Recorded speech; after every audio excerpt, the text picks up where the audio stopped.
Assalamualaikum warahmatullahi wabarakatuh. Nama saya Muhammad Satria Ramadan dari kelas 11 TKJC asal Sekolah SMK Indo Banjarmasin ingin melakukan presentasi tentang teknologi komunikasi data dari mata pelajaran teknologi layanan jaringan. Saya akan langsung mulai saja. Di poin pertama yaitu ada sejarah Radio Over Internet Protocol atau ROIP. ROIP atau singkatan dari Radio Over Internet Protocol adalah sebuah teknologi sistem radio yang menggunakan standar Voice over IP atau VoIP dan bekerja melalui perangkat lunak maupun keras. ROIP awalnya ditemukan oleh David Cameron, seorang radio amatir yang berasal dari Vancouver, British Columbia. David tertarik untuk mengembangkan teknologi two-way radio. Pada tahun 1998, David membuat Internet Radio Linking Project atau IRLP. Teknologi ini diyakinkan menciptakan kemudahan, sifatnya ekonomis, dan dapat diandalkan membantu para radio amatir seluruh dunia. ROIP memungkinkan adanya multikomunikasi dengan banyak frekuensi serta terhubung dengan perangkat komunikasi. Berbeda dengan sistem komunikasi dua arah seperti telepon, ROIP memiliki stasiun pangkalan yang secara fungsional mengirimkan sinyal kepada seluruh pengakses ROIP. Saya akan lanjut. Di poin kedua yaitu ada jenis-jenis protokol pendukung ROIP. Yang pertama ada base station. Base station sendiri yaitu perangkat radio pusat yang berada di stasiun kontrol dengan sisi pelanggan yang bekerja pada sistem digital enhanced harusnya ini cordless telecommunication. Pada ROIP, base station merupakan protokol penting sebagai jembatan antara pengguna dengan IP gateway. Nah, selanjutnya yaitu ada IP gateway, yaitu perangkat yang dapat mengkonversi data ke dalam protokol internet mengacu pada suara diubah menjadi IP atau perangkat yang mengkonversi suara digital ke dalam paket IP. Yang ketiga yaitu ada IP interface, yaitu interface logikal atau secara nyata tidak ada. Ya, yang keempat maksud saya ada repeater. Repeater sendiri berfungsi untuk memperpanjang rentang jaringan dengan cara memperkuat isyarat elektronis. Pemasangan repeater pada setiap 2,5 km membuat LAN yang menggunakan Ethernet rentang jaringannya dapat diperpanjang hingga 20 km. Nah, berikut ini adalah masing-masing dari gambarnya ya, atau ilustrasinya mungkin. Ya, baik, saya akan lanjut ke poin selanjutnya. Nah, di poin ketiga sendiri yaitu software yang digunakan untuk membangun server radio online. Yang pertama ada Icecast. Icecast adalah software yang terdiri dari kumpulan program serta library yang mampu melakukan streaming audio di internet. Icecast merupakan sebuah proyek media free streaming yang dimaintain oleh Ship Order Foundation. Baik, kemudian ada Shoutcast. Shoutcast yaitu software server streaming ternama yang digunakan oleh ribuan stasiun radio di seluruh dunia untuk siaran secara live. Semua radio yang menggunakan server publik tampil dalam direktori atau daftar radio seluruh dunia pada laman shoutcast.com. Baik, Shoutcast memiliki dua versi, yaitu V1 dan V2. Keduanya memiliki fungsi sama untuk siaran live audio streaming yang cocok untuk siaran radio. Shoutcast V2 mendukung format siaran multi-stream, yang artinya dengan satu akun server dapat melakukan lebih dari satu format audio. Kemudian yang ketiga yaitu ada Darwin Streaming Server. Adalah software streaming server yang menggunakan protokol RTP atau RTSP.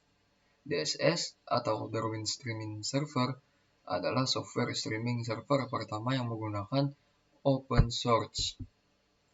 DSS menggunakan protokol RTSP atau RSP atau Real Time Streaming Protocol atau Real Time Transport Protocol dalam melakukan proses streaming file-file audio atau video seperti yang saya katakan tadi di pertama ini ya, namun saya rinci.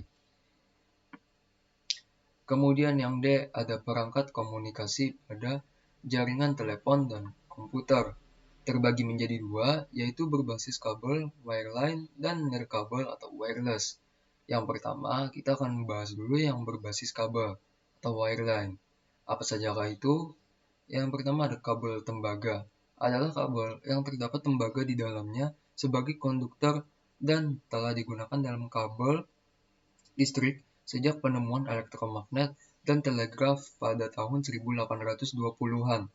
Tembaga adalah konduktor listrik dalam banyak kategori kabel listrik. Kabel tembaga digunakan dalam pembangkit listrik, transmisi daya dan distribusi daya, telekomunikasi, sirkuit elektronik, dan jenis peralatan listrik yang tak terhitung jumlahnya.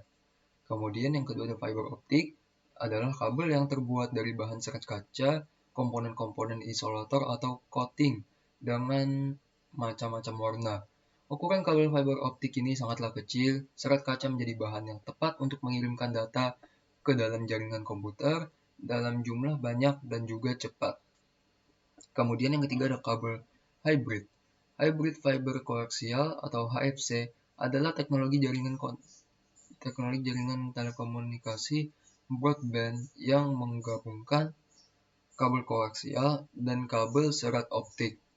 Kombinasi antara kabel koaksial dan serat optik ini digunakan untuk membawa konten-konten broadband seperti video, data, suara, dan layanan interaktif lainnya yang menggunakan kabel koaksial dan serat optik. Saya akan lanjut. Nah, setelah tadi yang wireline, kemudian kita akan lanjut ke yang nirkabel atau wireless.